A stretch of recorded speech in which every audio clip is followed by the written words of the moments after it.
Salut Hugo. Salut Nico. Hugo, bah, je suis ravi de te recevoir sur le podcast Comptoiria. Trop sympa de t'avoir. Donc, Hugo, toi, on te connaît depuis un moment dans la tech française, avec Dream, avec ton projet aussi que tu avais fait sur le Web3 Mhm. précédemment. C'était comment déjà? C'était Gecko. Heu, Gecko exactement, c'est bien ça et ensuite aujourd'hui ta nouvelle boîte Twin, qui est, un super projet hyper ambitieux, ça m'a l'air très, très bien parti. Vous venez de faire une levée de fonds de 3 millions d'euros. Donc c'est un très beau tour de table. Ça faisait, quelque temps qu'on n'avait pas vu, d'aussi belles, opérations. Heu, enfin bon, surtout je trouve que c'est génial, c'est on ravi que tu sois là. 1 question Hugo d'abord, qu'est-ce qui se passe dans l'IA générative depuis 1 an? Depuis un an, beaucoup de choses. Je pense que là, on est à un moment où les LLM, les gens essaient de faire des choses aux LLM. Je pense qu'on réalise qu'il y a la performance des modèles sur les benchmarks existants et il y a des questions qui se posent sur l'utilité des LLM dans le monde réel, dans le monde du travail réel.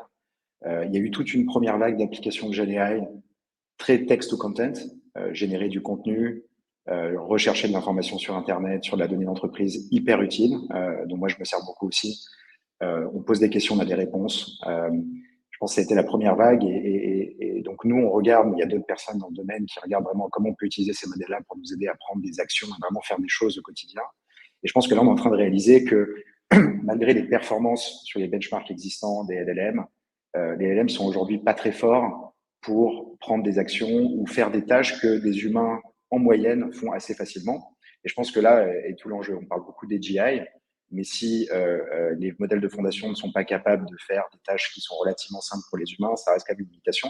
Hier, je déjeunais avec Thomas Sciallom de Meta, donc qui bosse sur Lama en particulier, et on Que discutait de j'ai ça. En reçu fait, ils ont aussi, sorti. je vois très bien, super, ouais. Ok, ok. Et on parlait en fait d'un benchmark qu'ils ont sorti qui s'appelle Gaia, qui est un benchmark justement sur donc c'est General Assistant AI pour tester les capacités des modèles de fondation sur des tâches qui sont relativement simples pour des humains non experts. C'est-à-dire qu'on voit que les LLM sont très forts sur des choses parfois comme de la physique, des maths, qu'une personne average n'est pas capable de faire. Par contre, sur les tâches moyennes, on voit que GPT-4, qui est augmenté de plugins, n'atteint qu'en moyenne 15%, là où les humains moyens non experts atteignent 90%. Et je pense que c'est là tout l'enjeu. C'est là ce qui va se passer cette année. Il va y avoir beaucoup de progrès. C'est comment les LLM planifient mieux, utilisent des outils et sont capables effectivement d'effectuer des tâches. Donc moi, c'est vraiment la partie la plus excitante, en plus des modèles multimodaux qui sont en train d'arriver et qui font des choses assez incroyables. Mmh, ah oui, d'accord, génial. Donc, ouais, oui, donc on a eu la découverte en fait, hein, avec, ChatGPT, avec CLLM. De l'autre côté, il y a, Edge AI quoi, enfin vers après quoi en court et en fait, tu as raison, au milieu là, bah, c'est surtout, rentrer vraiment dans l'usage, rentrer sur des vrais cas pratiques, et c'est là que vous intervenez. Génial. Tu as vécu ça quand même comme une révolution, ChatGPT, Ouais, Midjourney, dans ta vision, enfin en tout cas de ce que c'est avant, les usages qui se dessinent? Mmh mh. ouais, clairement. Et c'est pour ça aussi que j'ai décidé de monter une boîte sur le sujet. Je suis technophile, je suis passionné par la technologie depuis que j'ai 9-10 ans. Et je pense qu'on a rarement eu des vagues technologiques et j'ai rarement eu une claque pareille les 20 dernières années. Quand ChatGPT est sorti, je pense que tout le monde a pris une claque. Euh, faut se rappeler de ce que c'était avant ChatGPT. Je pense qu'on s'habitue assez rapidement aux nouvelles vagues technologiques, mais être capable d'avoir une intelligence à qui on peut poser tout un tas de questions et avoir des réponses qui en moyenne sont quand même plutôt très fortes sur tout un tas de sujets de manière extrêmement généraliste, c'est assez dingue. Et Ouais. je pense que c'est normal. Maintenant, on a cette première vague. Il faut voir aussi que le space évolue quand même très fort, très rapidement. Nous, on lit, je sais pas, 5-6 papiers de recherche par jour. Il y a plein de techniques qui viennent s'ajouter. Moi, ce qui me surprend encore plus, après cette première claque, il y a eu un peu la première claque, après on se dit, OK, concrètement, c'est bon à quoi? C'est bon à rechercher du contenu, etc. On cherche l'utilité. Mais en parallèle de ça, il faut voir qu'il y a quand même énormément de progrès très, très vite. Il y a l'open source. Et c'est, moi, ce qui me surprend énormément, c'est la rapidité avec laquelle ça évolue, les innovations qu'il y a, les nouvelles techniques qui sortent et qui font qu'on va arriver, moi, je pense, dans un futur pas très lointain, à des choses qui vraiment impactent la vie des gens, le quotidien des gens, leur travail, comme je pense aucune technologie n'a fait par le passé. Donc Mmh. clairement, pour moi, c'est une révolution. On n'est pas encore à l'AGI, on n'est pas encore à l'AI qui va prendre notre boulot, être plus intelligent que tous les humains réunis sur Terre. Néanmoins, je pense qu'on peut arriver à une AI qui est capable de faire peut-être 50 à 80% des métiers classiques en entreprise dans un futur proche. Et ça, c'est quand même une grande transformation. Ah oui, oui, non, mais ça, c'est énorme. Bah, c'est ce que me disait Thomas Yellum sur le podcast justement. Il me disait que, bah, ChatGPT c'était, et les suivants et les successeurs, que c'était de la magie et que grosso modo, ce qui est fou, c'est que, ben, plus d'1 an plus tard, la magie, elle est toujours là et c'est Exactement. vrai que, moi, hier encore, tu vois, j'étais en train de travailler sur des docs, une réponse à un appel d'offres, sur un sujet un peu technique et tout ça, tu vois? Et encore, je me disais: «Est-ce que ça peut vraiment me faire le truc? Est-ce que ça» et et et j'étais encore surpris de voir que ça réussissait à me faire une réponse Ouais. qui était top et que j'aurais même pas pu Mm. faire, que j'aurais vraiment pas pu faire tout seul. Heu, OK, trop bien. Toi, ce que tu utilises le plus au quotidien, Hugo, c'est quoi comme outil d'IA générative? Bah, beaucoup de ChatGPT au début pour Oui. apprendre de nouveaux concepts, lire des papiers, notamment de recherche, sans avoir à les traverser, mais de uploader le PDF, poser des questions. Beaucoup de recherches en ligne. Moi, je pense que c'est en train de tuer Google. Enfin, en fait, moi, j'avais vu ce truc-là sur Google. Honnêtement, ça fait 5 6 ans que quand tu fais une recherche, la plupart des réponses que tu as, c'est des choses qui sont SEO-driven. Tu tombes sur des blogs qui essaient de te vendre des trucs et où finalement, tu n'as pas la réponse à ce que tu poses comme question. ChatGPT l'a un peu montré. Je pense que la boîte qui a pris le sujet derrière, Perplexity, fait un travail assez incroyable. C'est hyper Ouais, rapide, système de follow-up questions. Donc, moi, c'est principalement ça que j'utilise ouais. au quotidien. Ouais. Et alors, je partage complètement là-dessus, je pense qu'aujourd'hui, on peut commencer à parler de tuer Google, Perplexity. On parlait ensemble, juste avant là, de Arc Search aussi qui est complètement bluffant Mhm. Ouais. et je pense ouais et pour l'audience, c'est cette, vision de dire, bah, en fait, c'est on prend le browser, le navigateur, on prend, le search engine, on prend, bah, le contenu d'internet et on prend, ensuite un LLM qui Mhm. organise la recherche et qui fait que ça browse, ça navigue sur internet pour nous. Grosso modo, c et Mhm. je pense que ça aurait toujours dû être comme ça, si Google nous avait pas balancé pendant 20 ans des liens, à la figure, quoi, pour Bah, son en modèle fait, économique.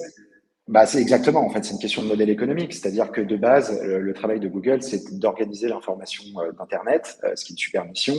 Après, la Mmh. question, c'est quel est le business model. Ils ont trouvé probablement l'un des plus grandes cash machines de l'histoire des 15 dernières années, à savoir la publicité. Et donc, en fait, après, c'est développer en plus des ads, on va dire tout l'Internet du SEO, c'est-à-dire comment je remonte, comment je joue avec l'algorithme de Google pour remonter dans la recherche. Donc, généralement, c'est des boîtes qui ont quelque chose à te vendre, qui vont faire du contenu sur la thématique que tu recherches.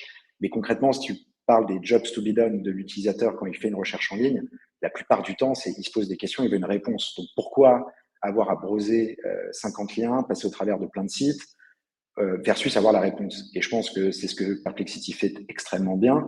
Et ça, Ouais. c'est un game changer. Ah ouais. Ah ouais, game changer complet, bon, tu as raison, ça c'est essentiel. Est-ce que selon toi, Hugo, ChatGPT passe le test de Turing? Alors, je, alors ça dépend si on a fait par test du Turing. Je pense qu'il évolue un peu, mais alors, je sais que j'avais vu une application il y a quelques mois où en fait, il te donnait, en fait, soit il te matchait avec un humain, soit il te matchait avec la machine, avec un chat GPT, avec une AI. Moi, je trouve qu'on sent encore pas mal aujourd'hui dans le langage, dans les formulations. C'est assez fin, mais c'est comme une image générée par IA. On se rend compte que c'est pas exactement un humain, ça n'a pas le même type d'humour, ou ça fait un peu forcé, un Mmh. peu caricatural par moment. Après, je sais pas honnêtement si c'est le test le plus relevant entre guillemets. Pour nous, nous la question c'est plus, tu vois, est-ce que AI peut répliquer le travail d'un humain Ouais. end-to-end? Je pense qu'on s'en approche. Et je pense que ça a Mmh. plus d'impact que le test de Turing pour la société. Mais le test de Turing, je pense pas qu'on l'ait atteint. Je pense pas qu'on l'ait atteint.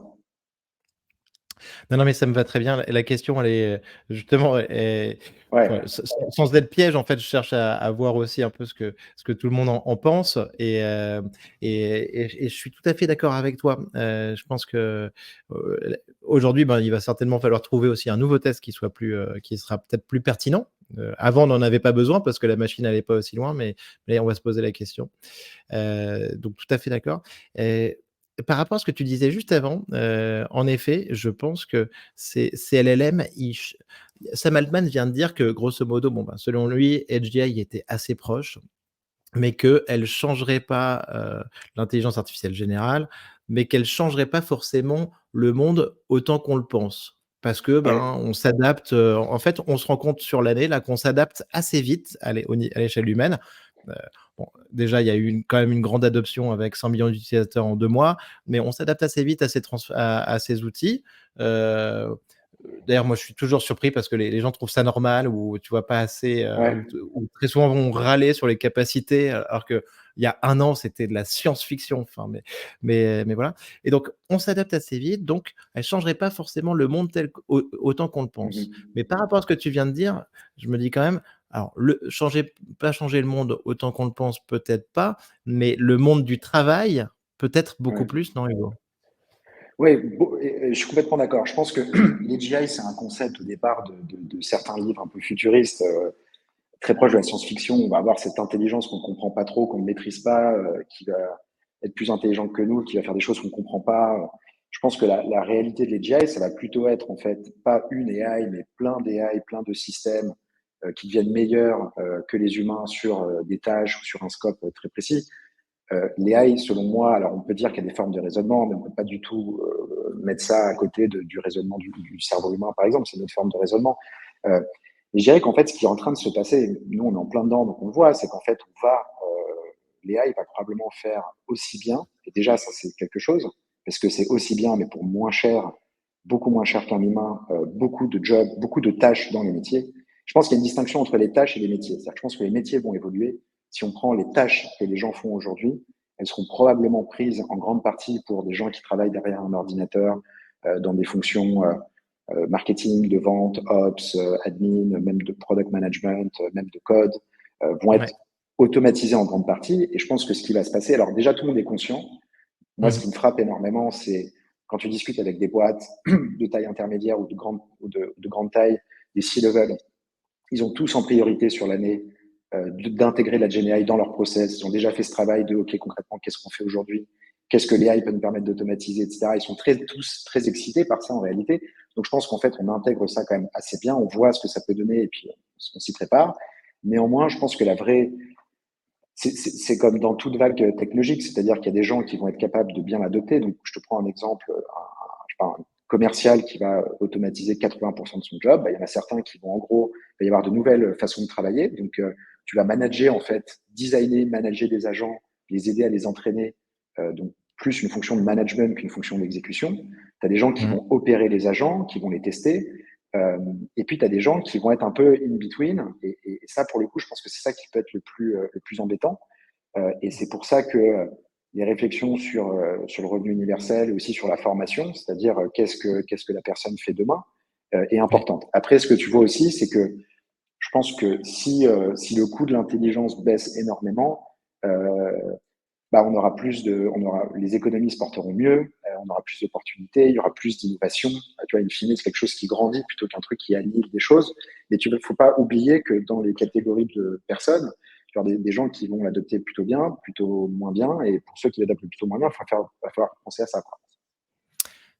Je suis totalement aligné avec ta vision, Hugo. Je pense que ça va nous apporter énormément de choses au niveau de la productivité, de la création de richesse, qu'en effet. Mais par contre, tu as raison, il faut faire hyper attention, à faire progresser, un maximum de personnes, à laisser un minimum de personnes, à l'écart, même si les gens sont libres d'adopter ces outils, mais ils vont être tellement transformatifs que ça Ouais, risque, mais compliqué de vivre dans une bah, société, où tu en as qui utilisent ces outils et d'autres non, quoi. Mmh. exactement. Et moi, je le vois sur une échelle beaucoup moins violente, mais on va dire mes parents, avec tout. Enfin, Ouais. moi, j'ai grandi avec un ordinateur, avec Internet, donc je maîtrise extrêmement bien ça. Eux, mes parents, ils ont mis des années avant d'utiliser un ordinateur. Et tu vois qu'il y a plein de choses auxquelles ils passent à côté parce que tu as un effort pour rentrer dedans qui est quand même significatif. Et bah, ces gens-là ont probablement moins d'opportunités dans le monde du travail. Euh, et il faut pas les laisser, enfin, faut pas se dire que bon, c'est une technologie, tout le monde est libre de l'utiliser, donc les gens vont naturellement le faire. Je pense qu'il y a quand même un effort collectif de faut prendre soin des gens parce qu'après ça pose des problèmes dans les sociétés. On a pu le voir en France et on le voit dans d'autres pays, quoi. Donc, c'est un sujet qui est sérieux. Après, ce qui est hyper cool, c'est que pour le coup, ça va aider les boîtes, notamment les SMBs, dans un contexte macroéconomique qui n'est pas facile, d'être beaucoup plus productives, beaucoup plus efficaces, beaucoup plus compétitives. Ça va permettre aussi à des équipes beaucoup plus petites de personnes de faire des grandes choses, voire même des gens solos. Sam Altman disait que la première licorne de une personne allait probablement arriver. Ça, on y croit pas mal. Euh, Ouais. donc, ouais, ça va être Oui, oui, intéressant, mais on démultiplie les possibilités. Là où un individu peut s'arrêter de temps en temps parce qu'il lui manquait certaines compétences, aujourd'hui, comme l'information avec Google, l'information est devenue accessible en un clic, avec les LLM, la compétence devient accessible en un prompt et on peut aller beaucoup plus loin. Et donc, en effet, énorme besoin de formation. On est là pour ça. Donc, et surtout maintenant, Hugo, il faut absolument que tu nous présentes Twin. ouais, bah Alors, écoute, moi j'ai comment? Donc Non, mais vas-y, j'ai. alors, genèse du projet, je veux savoir qui est ton associé aussi et tu nous présentes surtout ce que ça fait. Alors, la jeunesse du projet, donc j'ai commencé à bosser sur Twin il y a 7 8 mois, après la sortie de ChatGPT qui m'a mis une claque. Je m'en suis beaucoup servi. J'ai justement vu que là, il y avait une première vague d'applications sur le texte content. Tu poses une question, tu as une réponse extrêmement rapidement, extrêmement précise. Moi, je me suis intéressé à comment on peut utiliser les modèles du dessous pour développer des systèmes auxquels tu peux déléguer des tâches de ton quotidien, de travail, et qu'ils soient capables de manière autonome ou semi-autonome de les exécuter de A à Z en utilisant tes outils. J'ai ressenti assez rapidement une frustration où tu réfléchis avec ChatGPT, il te donne une réponse, et une fois que tu as la réponse, tu dois quand même faire des trucs. Tu dois envoyer un mail, tu dois faire un Excel, tu dois faire une présentation, et le passage à l'action n'était pas là quand on a commencé à travailler. Et donc, en fait, Mmh. quand donc j'ai rencontré mon CTO, mon cofondateur Joao, donc la petite histoire derrière. Je l'ai rencontré par un ami en commun qui s'appelle Randindi, qui est un entrepreneur qui Oui. a fait Snips et aujourd'hui Oui, Zama. bien sûr, Rand, j'espère le recevoir, ici, j'aime beaucoup. Super. Ouais, il est très sympa. Moi, je te présenterai, mais je pense que tu dois le connaître. Mais en fait, quand je réfléchissais à ces sujets-là, d'ailleurs, j'en parlais avec Rand, il m'a présenté Joao, qui est l'un des premiers employés de Zama. Donc, la petite histoire, c'est que Joao, lui, a fait des études de droit au Brésil. Il est brésilien. Il a drop du collège pour monter un fonds de trading algorithmique. Il passait de quelques dizaines de milliers à quelques millions en 2 3 ans. Et ensuite, il a rejoint l'équipe de Rand chez Zama. En premier employé, Zama fonde l'encryption homomorphique. C'est une technologie qui pourrait permettre en particulier d'entraîner des modèles de machine learning sur de la donnée encryptée. Mais il y a d'autres applications en blockchain. Et Joao était l'un des premiers ingénieurs là-bas. Ensuite, il est parti de Zama. Il a monté une boîte qui a été rachetée. Moi, quand je l'ai rencontré, il hésitait entre rejoindre Gemini et monter une startup en AI. Et on a assez flashé ensemble sur tout un tas de sujets. On a décidé de bosser là-dessus. Et donc, on s'est mis sur le sujet en fait, c'est le sujet ce qu'on appelle les agents autonomes. Quand on a démarré, il y Exactement. a, ouais, En fait, vous avez déma alors je vois très bien, hein, et donc, Zama, c'était un super projet, nous, on s'est rencontrés aussi un petit peu autour de la blockchain et tout ça, et donc Zama, c'est, incroyable ce qu'ils font parce que c'est hyper compliqué, hyper complexe, mais ils arrivent là à débloquer des choses qui sont extraordinaires au niveau de la sécurité, de la privacy, et par rapport à ce que tu dis, oui, hem, c'est, il y a 7 8 mois et tout ça, en fait, les agents, c'est aussi la grande mode post, auto GPT, quoi, qui avait fait le buzz un petit peu. Et qui était un peu, exactement. qui était un peu finalement qui on n'était pas allé, ça nous a tous étonnés un petit peu, je pense. F c'est pas allé jusqu'où on voulait, et en fait après il y a eu les agents pour, bâtir la suite, quoi. Ouais, bah c'est ça, hein, c'est que en fait, tu as eu les premières expérimentations AutoGPT, BPHI, ce genre de choses qui en gros prennent des LLM pour partir d'un objectif au niveau humain, une tâche, et utiliser le LLM pour venir avec un plan d'action pour exécuter cet objectif-là, et de manière autonome prendre chacune de ces actions et exécuter des tâches dans des outils sur Internet, etc. Et donc nous, évidemment, on a joué avec tout ça au début, on a implémenté des papiers de recherche, on a testé ces repos GitHub, et assez vite, on s'est rendu compte que ces systèmes-là manquaient beaucoup de fiabilité. Ça marchait de l'ordre de 10-15% du temps. Le reste, ça prenait des mauvaises décisions, ça partait dans de mauvaises directions. Et en fait, ce qu'on a compris derrière, c'est que pourquoi ça ne marche pas? Parce que les LLM, les modèles de fondation, ne sont pas bons sur de la planification. La Mmh. planification, c'est ce que fait un humain quand il est en face d'un problème ou d'un objectif et qui vient avec un plan d'action à exécuter pour résoudre le problème ou atteindre l'objectif. Et on essaie de comprendre pourquoi. Donc, il y a une partie des gens qui disent, bon, bah, on va scaler l'intelligence des foundation models très fort, et à un moment, les LLM vont figure out, donc vont comprendre, trouver comment planifier. Nous, ce qu'on s'est dit, c'est de manière beaucoup plus pragmatique. En fait, les modèles sont pas bons sur la planification parce qu'ils n'ont pas été entraînés sur cette donnée-là. C'est-à-dire que les LLM genre GPT ont été entraînés sur, par exemple, Reddit ou Quora ou Wikipédia. Ouais. Personne sur ces forums-là va dire j'ai essayé de vendre X à un client, ou j'ai essayé de onboarder un employé dans ma boîte, ou de recruter tel profil, et donc j'ai fait étape 1, étape 2, étape 3. Voilà pourquoi j'ai fait ces étapes-là, et voilà les étapes que j'ai faites. Donc, comme il n'a pas lu cette information-là, il n'est pas bon. Et donc, c'est un peu, il y a eu une vague agent autonome. Après, Très le intéressant. soufflet est retombé parce qu'on s'est rendu compte que ça marchait pas bien, et nous, on s'est intéressé à ce problème-là. Très intéressant. En fait, ce que tu dis aussi, c'est qu'il y a plein d'informations qui sont aussi propres à l'entreprise et à les cas d'entreprise hein, sur les ventes, le produit, operating sales, marketing. En fait, ces données-là, enfin, et très peu de données d'entraînement disponibles et publiques à ces sujets, quoi. Mm. Ça se comprend. Concrètement, comment les gens, en fait, le système qu'on a développé, donc je te passe un peu les détails, mais grosso modo, on a eu cette idée de se dire comment on génère cette donnée de planification, comment on trouve de la donnée là-dessus. OpenAI a réalisé un modèle qui est GPT-4 Vision Turbo, qui est le modèle multimodal, donc il y a la compréhension du texte, du code et des images. Et on s'est dit, OK, est-ce qu'on peut utiliser ce genre de modèle-là pour nous shadow sur notre ordinateur, c'est-à-dire vraiment voir concrètement ce qu'on fait pour apprendre de nous, et être capable ensuite de refaire des tâches similaires en contrôlant notre ordinateur, en contrôlant notre navigateur. C'est Génial. l'idée simple, en pratique c'est un peu plus compliqué, mais ça a été l'idée de base, quoi. Voilà. Génial. Non, mais là, tu touches à la vision, à la multimodalité. Ah oui, non, mais je pense que c'est déterminant pour le succès de Twin. Twin, Ouais. je rappelle donc le motto, la catchphrase, parce que je l'adore, Hugo, je l'avais dit. Never do the same thing twice. Franchement, ça, c'est trop fort. Ouais, bah, merci. En fait, ce qu'on a réalisé, l'insight, c'est-à-dire l'idée de base quand on a démarré le projet. Donc moi, j'ai monté plusieurs boîtes, Joao aussi. Moi, j'ai beaucoup multitaské j'ai fait un peu de sales, un peu de marketing, de produits, de finance, ops, etc. Et en fait, tu te rends compte que dans la plupart des jobs de knowledge worker, tu as finalement les tâches que tu fais au quotidien, c'est une forme de répétition de ce que tu as fait avant.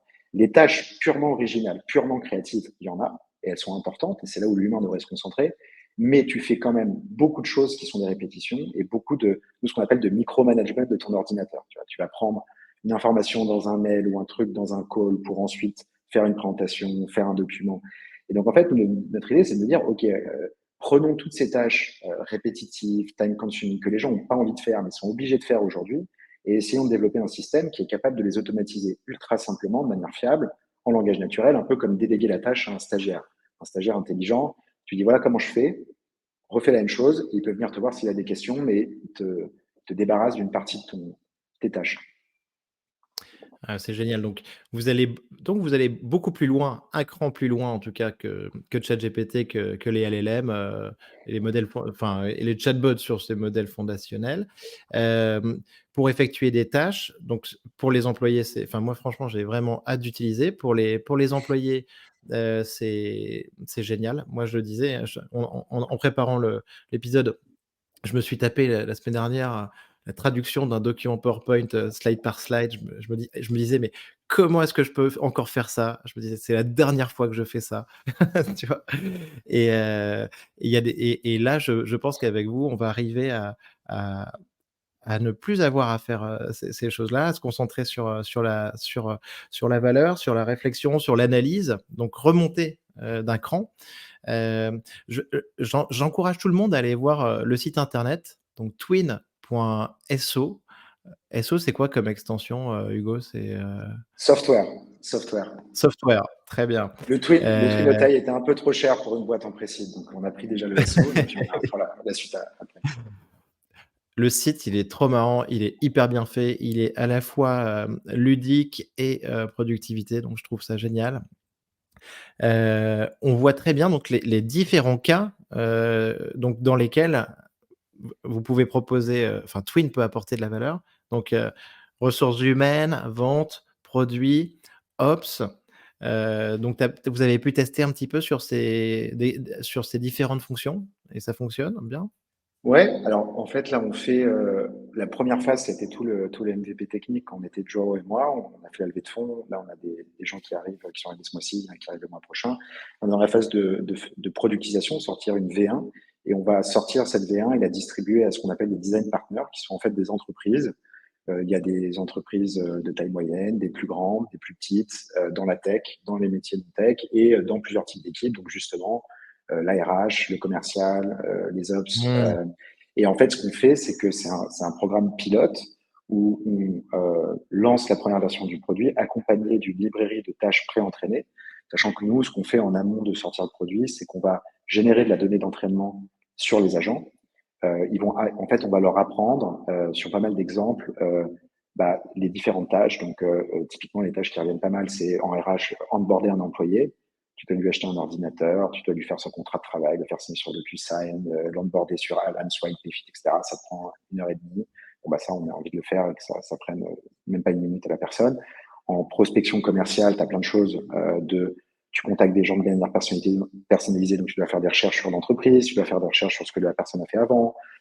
Pareil, enrichir ton CRM ou mettre à jour ton CRM, ça, les gens détestent faire ça. Il va récupérer les informations pour toi, onboarder tes clients, faire les contrats, les signatures, relancer sur les paiements. Enfin, c'est ce genre de tâches-là qu'on vise. Et donc, on va effectivement onboarder des premiers clients, j'espère le mois prochain ou le mois d'après, Mmh. sur des premiers use cases. Et dans l'idée, nous, c'est de commencer sur un set de tâches réduit, mais avoir beaucoup de fiabilité pour ces cas et ensuite scaler à de plus en plus de use cases et de plus en plus de métiers. Alors et donc Hugo, donc pour bien comprendre, hein, parce que c'est surtout visuel, donc là, donc vous allez en fait, vous allez l'employé, il va pouvoir utiliser directement donc la solution Twin pour ses cas quotidiens, ses tâches quotidiennes. Ça se passe comment? Il devra cliquer sur une extension, ensuite il y aura ces données, elles participeront à l'entraînement de votre modèle. Comment ça va se passer? Ouais, alors on a effectivement, donc on a une extension et une web app. L'extension, D'accord. c'est ce qui nous permet de créer une session virtuelle de ton Chrome. Je reviendrai après, mais pour justement contrôler tes applications et les sites de manière autonome. Et une web app dans laquelle tu auras, de manière très simple au début, une librairie de tâches pré-entraînées. Donc voilà, en gros, telle agence c'est onboarder un employé, telle agence c'est organiser des interviews pour des candidats, etc., etc. Tu choisis ta D'accord. tâche. Donc nous, on le fait au niveau de l'employé qui fait la tâche, Oui. parce qu'on pense que c'est important que ce soit à sa main. Et donc, il va dire, OK, on va un employé, on va lui poser quelques OK. questions. Euh, Ça va nous permettre de customiser en fait le flow. C'est typiquement, tu vois, sur l'employé, OK, quel est son nom, sa date de naissance. Donc, tu pourras uploader directement peut-être son passeport.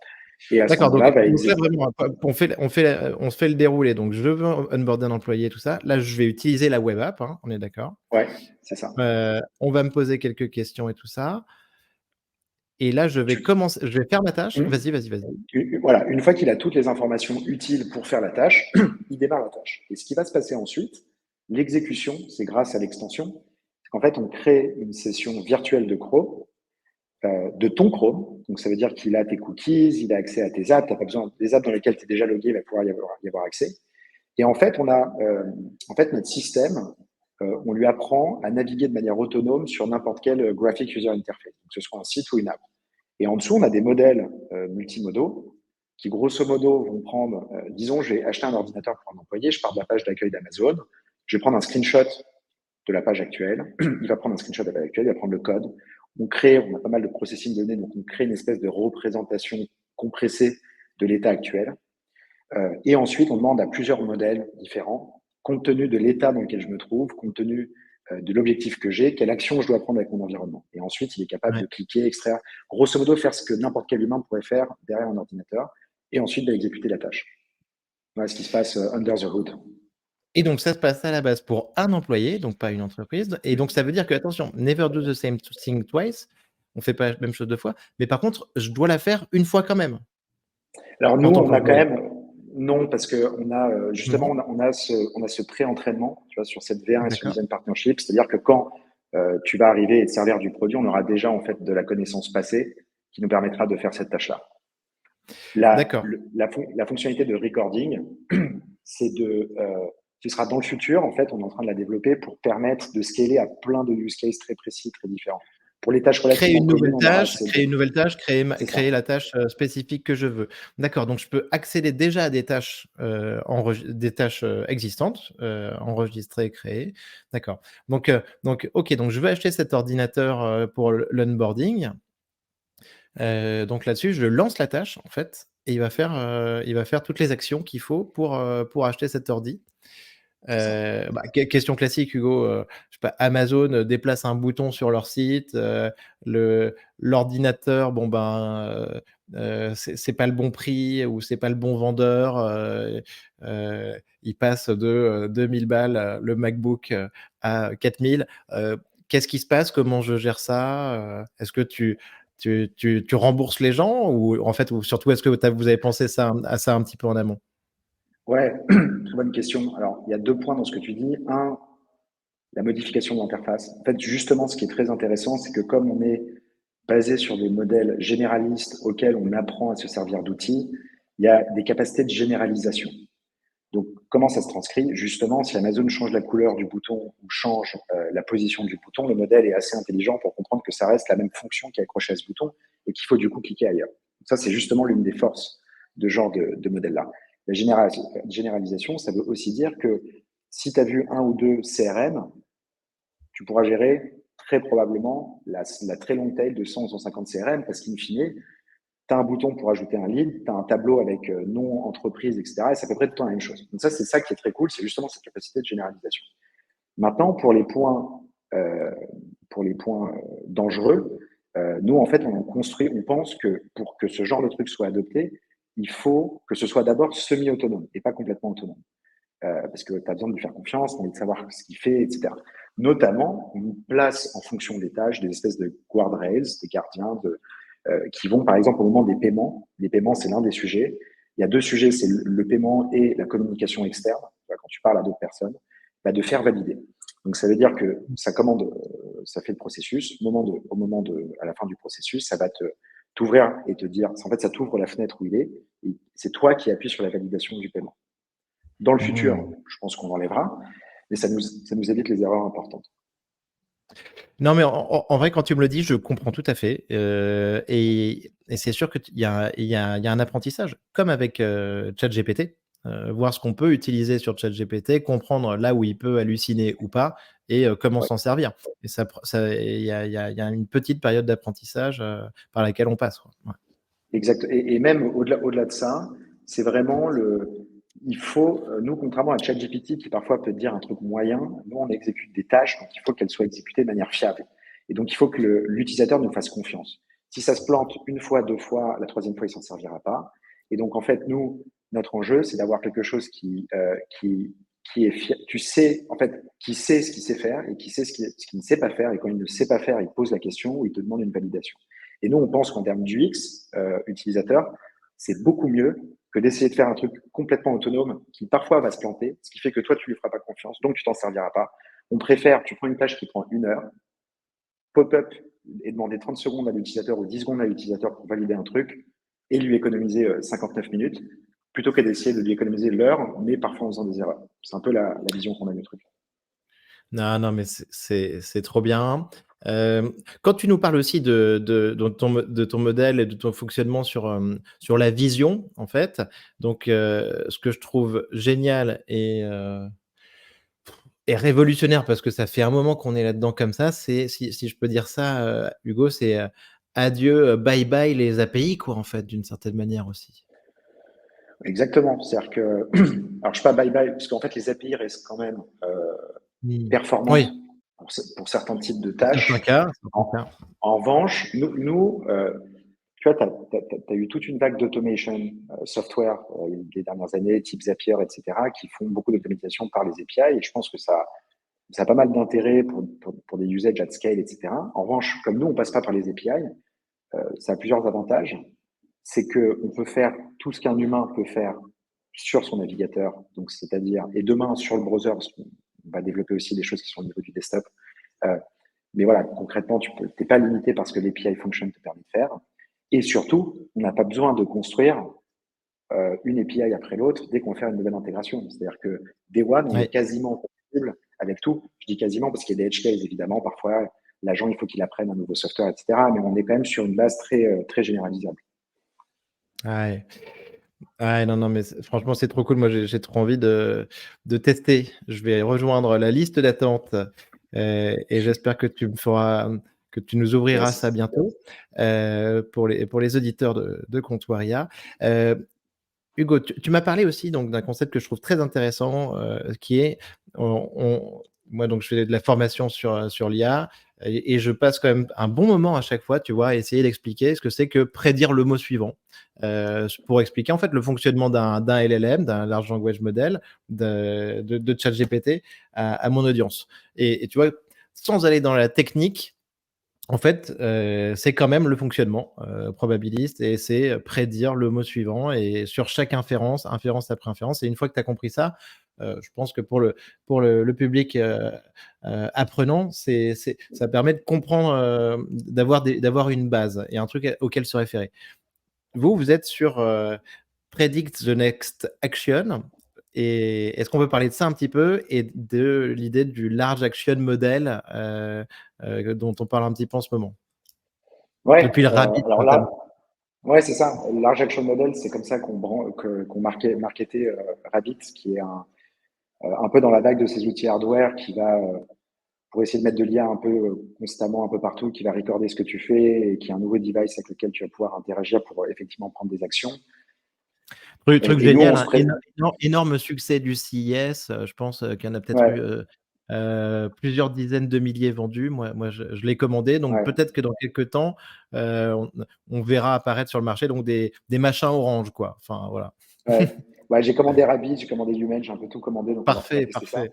Très bien. Et, euh, et non, et effectivement, en fait, nous, ce sur quoi on bosse, c'est le Next Action Prediction. Je me rappelle quand on faisait notre premier slide deck pour expliquer à des investisseurs ce qu'on faisait, c'était vraiment de dire, on construit le last mile de l'AI. C'est-à-dire, on lui donne des mains Mmh. et on l'apprend à se servir des outils. Et parce que si tu as juste une tête mais pas de bras, tu n'es pas capable de faire grand-chose. C'est un peu ça l'idée fondatrice de ce qu'on fait. Donc, en fait, notre système, lui, il fonctionne vraiment comme prédiction de la prochaine action. Donc, voilà, on est basé sur les modèles multimodaux qui ont une certaine connaissance. On vient augmenter cette connaissance d'autres exemples. Et on a tout un pipeline et des techniques où on va demander à certains LLM de prendre une décision. Donc, voilà où je suis au niveau de la page. Voilà ce que j'ai fait avant. Voilà ce que j'aimerais accomplir comme objectif. Quelles sont les possibilités qui sont en moi. Et après, on a d'autres LLM qui vont venir juger, vérifier les décisions que les autres prennent. Et en gros, on crée un peu des cohortes d'experts comme ça pour aider à avoir une bonne décision. Donc nous, ça nous permet Mmh. aujourd'hui d'avoir une très forte fiabilité. Et tout ça, c'est à la fois un mélange de techniques que nous, on a inventé, des techniques qui existent, les self-verification techniques ou les mixture of experts ou les choses que tu as dans les publications. Et donc aujourd'hui, ça permet d'être très fiable. On est lent et assez coûteux parce qu'on est fiable. Et en fait, la next step très directe, c'est qu'en fait, on entraîne, nous, des modèles basés sur notre architecture, sur les données qu'on a générées dans un temps 2. Nous, on croit beaucoup, en fait, à faire des petits modèles spécialisés et bien les orchestrer les uns avec les autres versus des très gros modèles généralistes qui vont être utiles sur des questions difficiles. Mais malheureusement, la plupart des choses qu'on fait, nous, en tant qu'humains derrière l'ordinateur, c'est pas de ce niveau de complexité-là. Donc Mmh. effectivement, on est un peu dans cette première vague, on va dire, de Next Action Prediction, Large Action Model. Et très, très bon le last mile, donc le dernier kilomètre en effet, parce que c'est vrai Ouais, qu'il y a je pense qu'il y a plein de gens qui ont dû se retrouver un petit peu frustrés, heu, dans le genre: «Bon, bah, voilà, ChatGPT me fait un truc top, mais bon, maintenant qu'est-ce que j'en fais de ce texte?» En effet, il faut aller plus loin, donc ça c'est trop bien.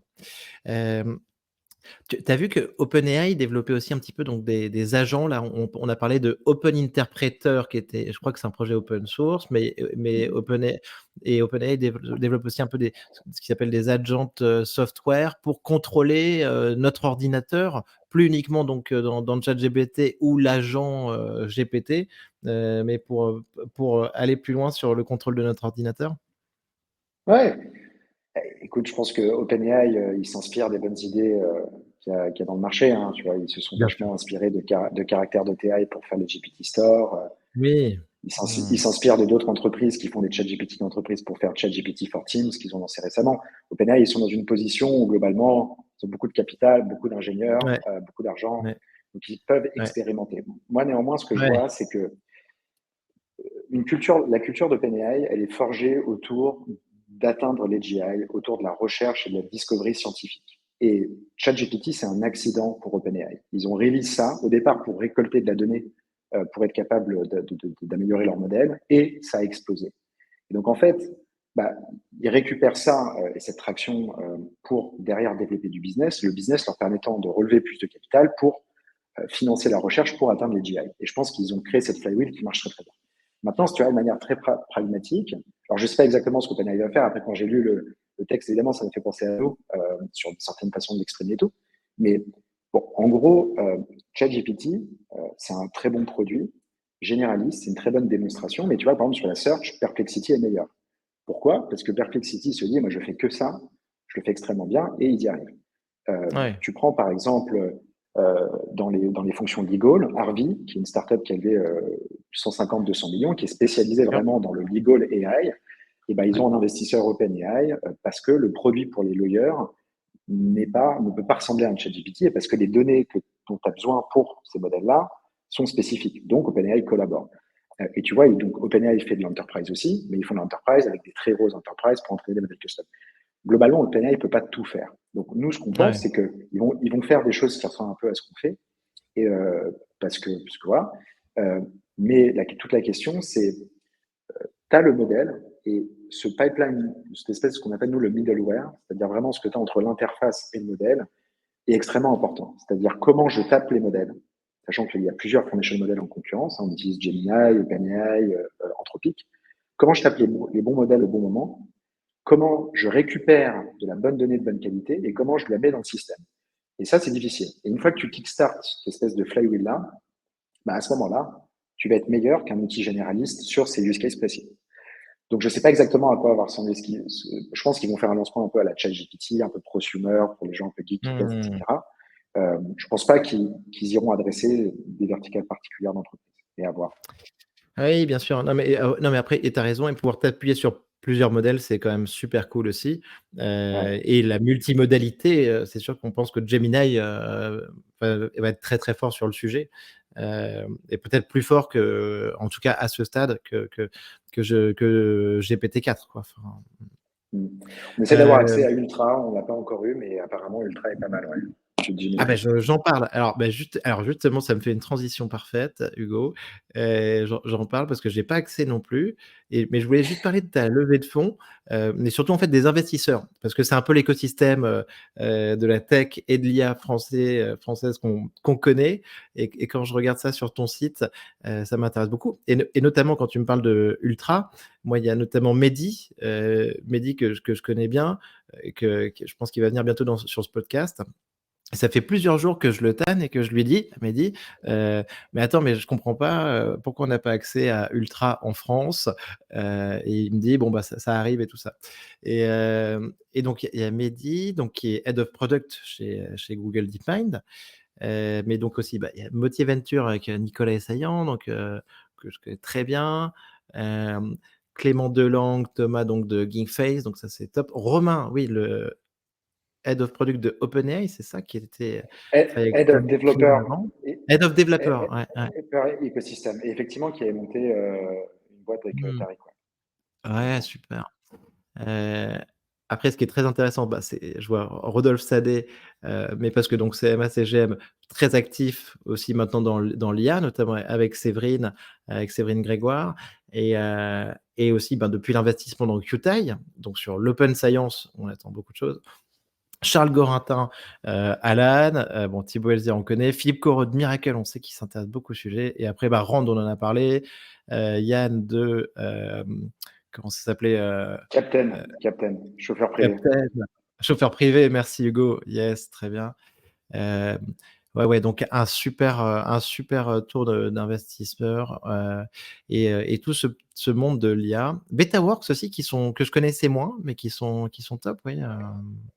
Alors, ils sont un peu moins mainstream, BetaWorks. Ils sont très connus de l'écosystème tech américain. Ils sont un peu les pionniers de la tech sur East Coast, donc ils sont à New York, montés par John Borswick.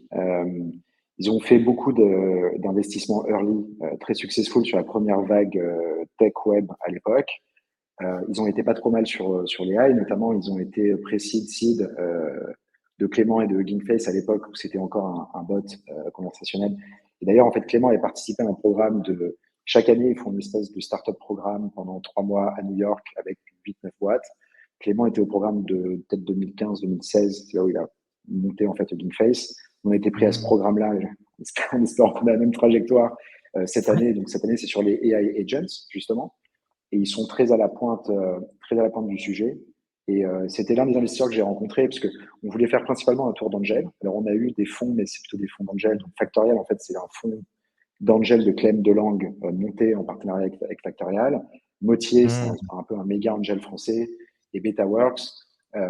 Et quand on les a rencontrés, en fait, c'était l'investisseur qu'on a rencontré qui avait le plus d'hypothèses et d'insights et d'idées sur les agents, où est-ce que ça va aller, sur les angles techniques. On était hyper impressionnés. Donc très content d'avoir tous ces gens-là avec nous. Ah, mais c'est top, et Mottier, donc Nicolas, je lui parlais lundi, donc moi j'étais en cours à l'ESCP avec lui, Ah c'est ouais? un bon copain Marrant. et c'est vrai que quelle activité, je crois qu'ils ont Bah, peut-être fait 18 deals sur l'IA en 2023, et donc c'est sûr que ça leur donne un recul, une vision extraordinaire sur le marché, quoi, enfin. clairement. Et Nicolas, j'ai rencontré quand il a démarré du coup l'investissement en 2 ans de temps. Ils ont dans toutes les jolies boîtes, seed, pré-seed en France, ils font un super job avec les entrepreneurs. Ah ouais, donc et il devait venir sur le podcast, on va en reparler, donc ça va être top.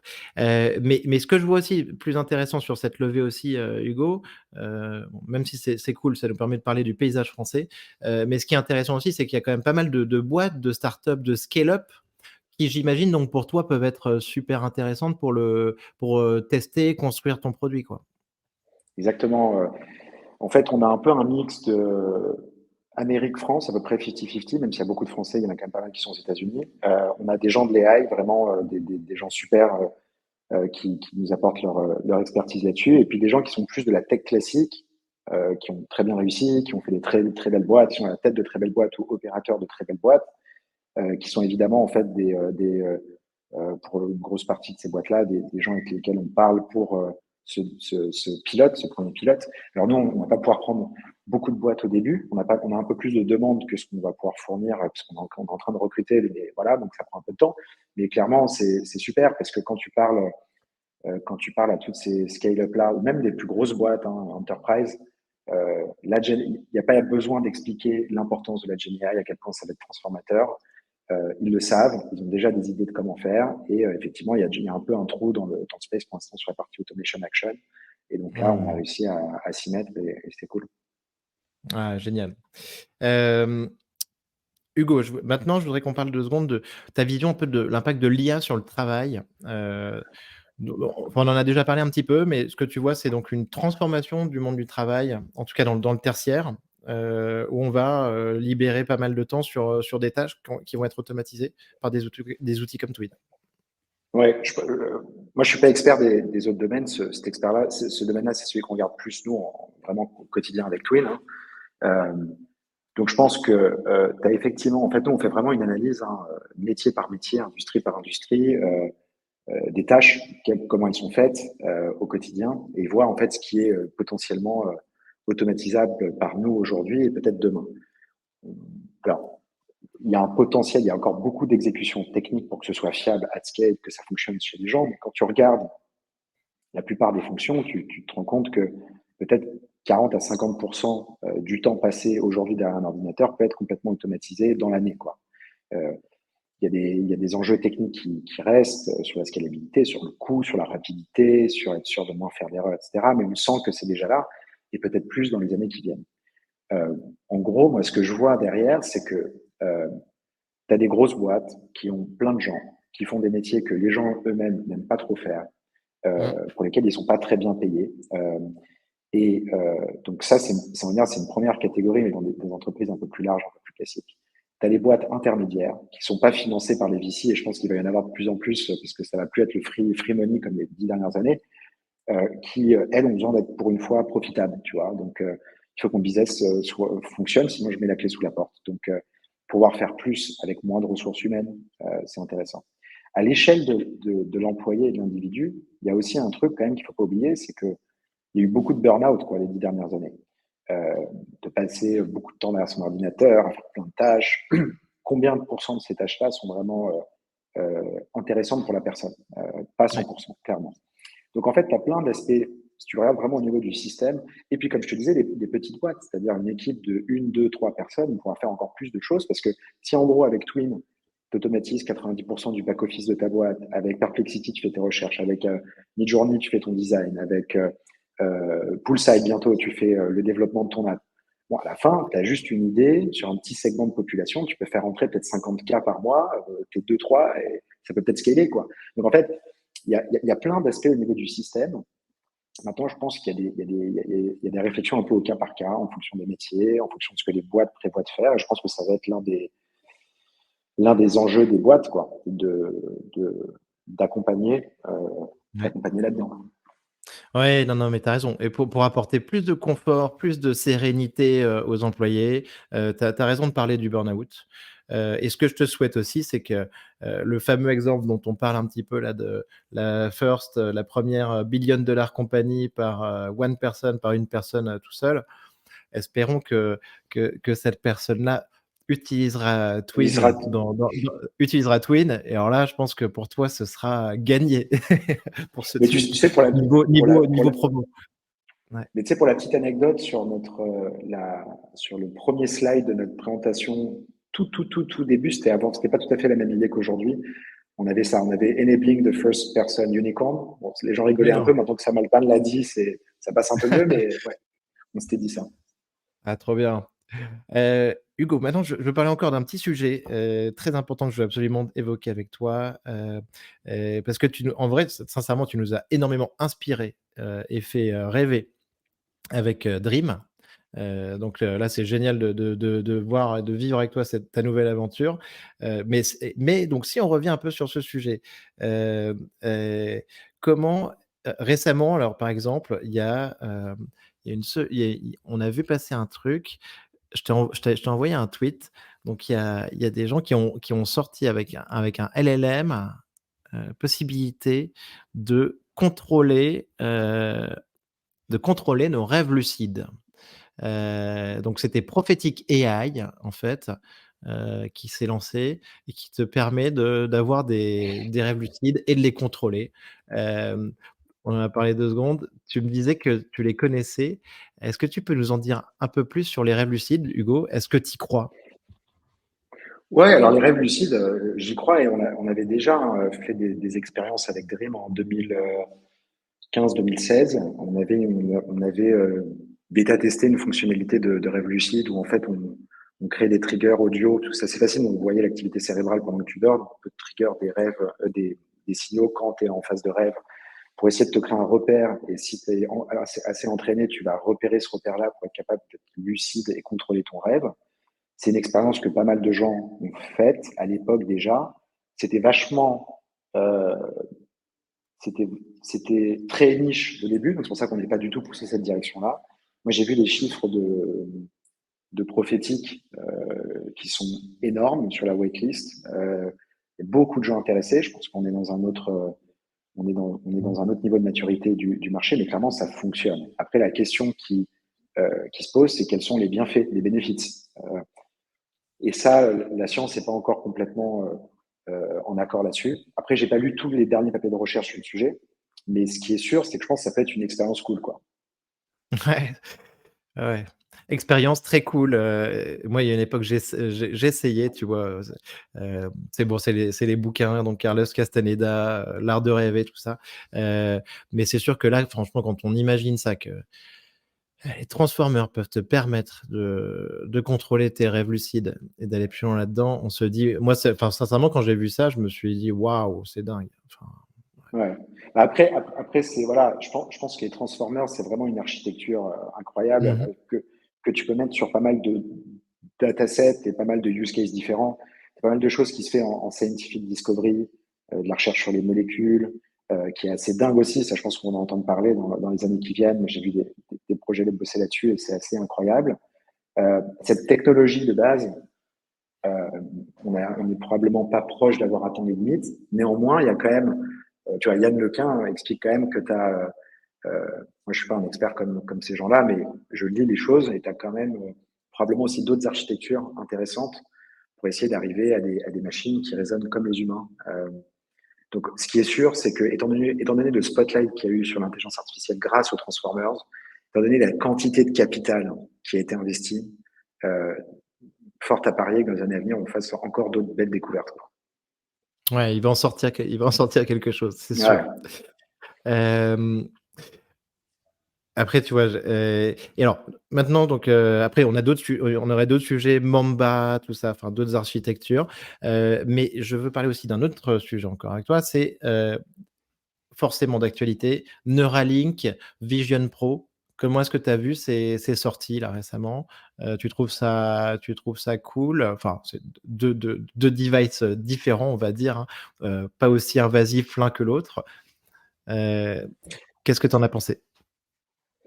Alors, Vision Pro, bah moi, bon, après, je suis un peu un fan d'Apple, donc évidemment que j'ai envie d'aller l'acheter. Je pense que je vais m'en prendre un quand je vais aller aux États-Unis. Ouais, Évidemment, le form factor est assez bulky. Alors nous, les form factors d'objets que tu mets sur la tête, on les a beaucoup travaillé à l'époque de Dream. Et je pense, d'un point de vue de quelqu'un qui a fait ce genre de device, c'est quand même plutôt réussi. Il faut voir le poids, parce que le problème, c'est dès que tu mets du poids sur la tête, c'est bien confortable, donc il faut le tester.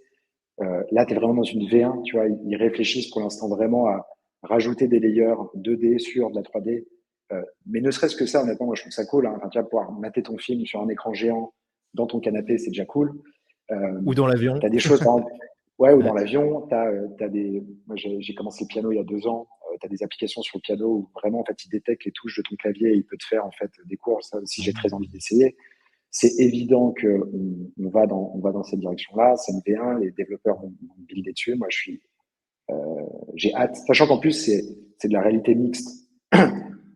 Donc, c'est vraiment, tu peux être en full virtual reality, mais moi, ce que je trouve le plus intéressant, c'est l'augmented reality ou la mixed reality, où tu vas pouvoir augmenter ton espace et le form factor va réduire dans les années qui viennent. Je pense que pour certains types d'applications, entertainment, même productivité, travail, tu as envie d'être un peu dans ta bulle, tu as tes écrans, tu travailles, je pense que c'est hyper cool. Donc ça, alors après, évidemment, quand tu vois certains posts sur Twitter, ça fait très Black Mirror, tu vois, le gars qui sort des chiottes et qui va dans sa Tesla et qui se met en pilote autonome et qui fait ça, c'est un peu bizarre, mais bon, Franchement, on a été servi niveau exemple, hein. Ouais, pas mal. ouais, mais en même temps, quelqu'un avec un téléphone à l'époque grand comme ça qui se le met à côté de la tête, ça avait l'air aussi un peu con, tu vois. Euh, les gens sont assez vite au truc. Mais tu vois, t'as pas du tout le même backlash que tu avais eu à l'époque sur les Google Glass. Je sais pas si tu te rappelles. Bien sûr. Les Google, tu as eu un backlash exceptionnel dans San Francisco et la Silicon Valley. Ils ont killé le projet. Donc ça montre quand même que Ouais, les ouais, gens ouais. sont à one step further sur l'adoption de ce genre de choses. Ouais, ouais, tout Euh, à fait, tu as raison, Sergey Brin passait pour un taré, ils avaient killé, ça avait été très compliqué. Ça y est et je pense qu'on a évolué aussi, il y a plus d'attentes sur le produit. Si jamais on a un auditeur qui veut m'en ramener un des États-Unis, de Vision Pro, moi en tout cas je passe la commande, et ouais, Hugo et Neuralink alors? ouais, donc Premier Neuralink, implant nous, premier implant donc, sur un être humain, il y a 2 ouais, semaines. ouais, honnêtement, c'est assez exceptionnel. Nous, on regardait beaucoup Neuralink à l'époque de Dream. Moi, j'ai toujours eu un peu de distance. Moi, ça me fait peur de m'implanter quelque chose dans la tête et de potentiellement perdre mon raisonnement. Si on commence à hybrider ça avec de l'intelligence externe. Euh, donc moi, j'ai toujours eu un peu ce recul-là. Maintenant, d'un point de vue pur engineering et achievement, c'est assez exceptionnel ce qu'ils ont fait. Ils ont essayé de faire ce que plein de laboratoires dans le monde ont essayé de faire ces dernières décennies et n'ont pas réussi en termes des capteurs qu'ils utilisent et le niveau de résolution qu'ils ont. Et en fait, ils ont suivi une approche très simple, enfin très simple, qu'on sait qui fonctionne. C'est-à-dire qu'au lieu d'avoir un peu des équipes de recherche qui regardent ces sujets-là dans des laboratoires séparés un peu partout dans le monde avec un peu de funding, ils ont tout rassemblé dans une même équipe. Ils ont même ceux qui créent le robot qui implante la puce, les capteurs, le machine learning, et ont réussi à faire ce que d'autres n'avaient pas réussi à faire, avec évidemment le capital qu'il faut. Ce qui est sûr, c'est que les premières applications, ça va être des gens paralysés, des gens qui ont perdu la vue, pour essayer de reconnecter ça. Je trouve que c'est formidable, c'est exceptionnel. Euh, ça va pouvoir vraiment changer la vie de gens et ça va avoir vraiment des applications utiles. Parfois, la technologie, c'est vachement axé sur la vision et concrètement aujourd'hui, qu'est-ce que ça fait pour moi? Je pense que Neuralink, ce qui est cool dans le plan, c'est qu'au début, ça va s'adresser peut-être aux maladies neurodégénératives, aux gens qui ont des accidents et qui ont juste pas de solution aujourd'hui ou des mauvaises solutions. Maintenant, entre ça et la télépathie, la connexion sur Internet, je ne sais pas, Ouais. honnêtement, techniquement, ce qu'il est possible de faire. La télépathie serait très cool. Moi, j'aimerais beaucoup faire de la télépathie. Je pense que ce qui manque, et c'est bon, c'est plus science-fiction, hein, mais je pense que ce qui manque aux Ouais, gens, c'est savoir se parler. Je pense que c'est un des gros problèmes du monde. Pourquoi il y a beaucoup de guerres et beaucoup de gens qui s'insultent sur les réseaux sociaux toute la journée, parce que les gens ne se comprennent pas. La télépathie, ce serait assez dingue là-dessus. Tu vois, être dans la ouais. tête de Nico. Et puis tu verrais ce qui fait de la peine aux autres ou ce que les gens aiment bien entendre. Et peut-être que du coup, tu serais moins, tu vois, moins Bien arrogant, sûr. pas vraiment. Bien sûr, écoute, améliorer la communication, la facilité, dans ma tête, dans la tienne, celle de nos auditeurs ou permettre à Mm. Biden, De se d'échanger rappeler, avec Poutine et ou même surtout de exactement, de se se rappeler que rappeler. le président de la République n'est pas Mitterrand, mais bien Emmanuel Macron, quoi. Ah ouais, ouais, clairement. C'était pas mal toutes ces affaires ces sujets Biden, mais en tout cas, ça va certainement des très belles applications, pour les personnes âgées aussi, on a vu aussi des applications potentielles en ce moment, il y a des trucs qui sortent aussi sur, pour Parkinson, notamment, pour, éviter les tremblements, donc super. Hugo, ta timeline pour, AGI, et super intelligence, si tu en as une? Bah non, j'en ai pas, parce que je trouve que la super intelligence, c'est un concept qui est un peu mal défini. Par contre, bon, encore une fois, la timeline sur à quel moment des systèmes AI vont être capables de faire au moins aussi bien que des humains au quotidien dans leur travail, euh, Ça, c'est c'est ce qu'au probablement final, dans les, ça, dans c'est les- ce qu'on appelle et c'est un pour moi, c'est un peu la définition AGI, tu vois? Ou, Bah, je sais pas, sur tu vois, laquelle on s'est recentré. Enfin, tu vois? Pour moi, il y a ok. 6 depuis 6 mois, 1 an, on savait pas trop ce que c'était. Pour moi, c'est aujourd'hui, c'est, un peu dans la bouche de Sam Altman, OpenAI et tout ça, c'est de dire, ouais, qu'il fait aussi bien que l'humain, moyen sur Sur, une activité de travail, de job dans le tertiaire, les services, quoi. Enfin, tu bah, ça, je pense que c'est dans les 5 ans. vois? Ouais. Alors Bah, ça et peut-être pas tous les jobs, mais si tu prends en gros ouais. la moyenne, on va dire, je pense que c'est atteignable dans les 5 ans. C'est quand même ça une révolution de dingue, Mm. ça va quand même changer beaucoup de choses au niveau sociétal. Enfin, tu te parlais aussi tout à l'heure, hein, du revenu universel minimum. Hem, Mais attention, c'est pas on va remplacer, faut pas le voir comme on va remplacer 50% des jobs dans 5 ans. C'est plus les mmh, tâches que les gens font ouais, aujourd'hui pour leur job. Une grosse partie de ça va changer dans les 5 ans pour faire autre bien sûr. chose. Et tu vois, Ouais, c'est ça, je pense que ce que les gens voient, c'est pas en mode d'un coup, il y a une intelligence qui arrive et qui va prendre le job de 50% des gens sur Terre. C'est plus qu'il va y avoir dans ces 50% des gens qui travaillent à un ordinateur, une grosse partie des tâches qu'ils font aujourd'hui qu'ils ne feront plus et ils en feront d'autres, des nouvelles ou différemment.